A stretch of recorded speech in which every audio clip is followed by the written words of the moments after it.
Hey guys, welcome back. In today's video, I'm going to show you how to create a dashboard in Notion. So let's get started. So here we are in Notion, and let's say that this page that we have right here would be our page dashboard right here. So this is where you want to navigate when you want to have a quick overview of your contents here in Notion. So what we want to do to create a dashboard is you want to go and press on your slash button and type slash, and then from here you want to go for toggle, and then you want to click on toggle list.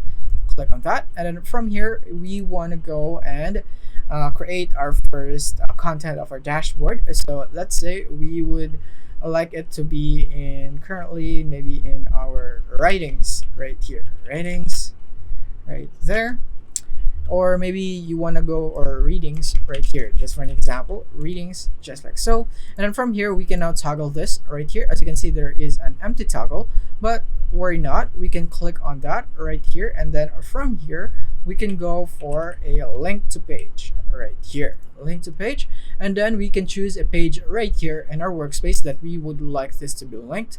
For example, I want to put a reading list under my readings right there, so click on reading list.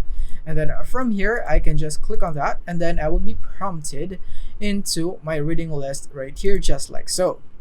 Or you can also do it like this. So you want to click on the plus icon on the left side right here, so that you would be able to add another block under readings right here.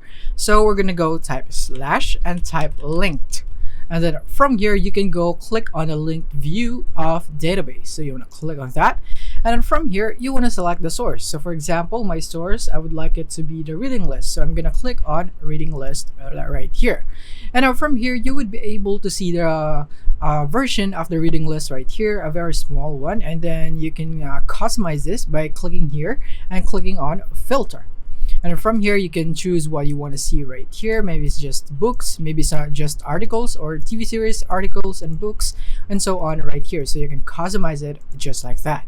So you have these two choices on how you can make your dashboard. So yeah, this is basically it, and then you can just duplicate the steps into the other parts of your dashboard, and then yeah, that is basically it for this video. I hope this video helped you out. Thank you for watching.